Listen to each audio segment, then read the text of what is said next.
ભારતીય વિકાસ પરિષદ ગુજરાત દક્ષિણ પ્રાંત રાષ્ટ્રીય સમૂહગાન સ્પર્ધા ભરૂચ ખાતે પ્રાંત સ્તરીય સ્પર્ધા યોજાઈ। ભારત વિકાસ પરિષદ દેશના તમામ રાજ્યોમાં ફેલાયેલી છે। તેની 1600 જેટલી શાખાઓના માધ્યમથી દર વર્ષે ગુરુવંદન, છાત્ર અભિનંદન, ભારત કો જાનો અને રાષ્ટ્રીય સમૂહગાન સ્પર્ધાનું આયોજન કરે છે। ગત વર્ષે રાષ્ટ્રીય સમૂહગાન સ્પર્ધા દેશની 50,000 શાળાઓએ ભાગ લીધો હતો, જેમાં દેશનું એક પણ રાજ્ય બાકાત ન હતું। આ જ સંસ્કાર પ્રકલ્પોના ભાગરૂપે આ વર્ષની પ્રાંત સ્તરીય રાષ્ટ્રીય સમૂહગાન સ્પર્ધા આજે ભરૂચ ખાતે અમિસ્ક ઇન્ટરનેશનલ સ્કૂલના ઓડિટોરિયમમાં રાખવામાં આવેલ છે, જેમાં દક્ષિણ ગુજરાત પ્રાંતમાં આવેલ બ્રાન્ચોની ટીમો વિજેતા ટીમોએ ભાગ લીધો હતો।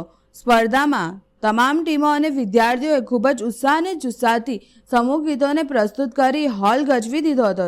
સ્પર્ધાનો પ્રારંભ દહેજ ઇન્ડસ્ટ્રીયલ એસોસિએશનના પ્રમુખ શ્રી સુનિલભાઈ ભટ્ટ, ભારત વિકાસ પરિષદના પશ્ચિમ ક્ષેત્રના joint general secretary Shri Bharatsinh Chauhan, પ્રાંત પ્રેસિડેન્ટ શ્રી હિતેશભાઈ અગ્રવાલના હસ્તે મંગલદીપથી કરવામાં આવેલ। સ્પર્ધાના અંતે કાર્યક્રમના મુખ્ય અતિથિ ભરૂચ ભાજપ જિલ્લા પ્રમુખ શ્રી મારુતિસિંહ અડોદરિયાના હસ્તે વિજેતા ટીમને ટ્રોફી એનાયત કરવામાં આવેલ છે। આજની આ સ્પર્ધાની વિજેતા ટીમો પ્રથમ નવરચના ઇન્ટરનેશનલ સ્કૂલ સમા વડોદરા, દ્વિતીય નવરચના ઇન્ટરનેશનલ સ્કૂલ ભાયલી વડોદરા, તૃતીય સંસ્કાર ભારતી સ્કૂલ સુરત। તમામ વિજેતાઓને પુરસ્કાર આપવામાં આવ્યો હતો।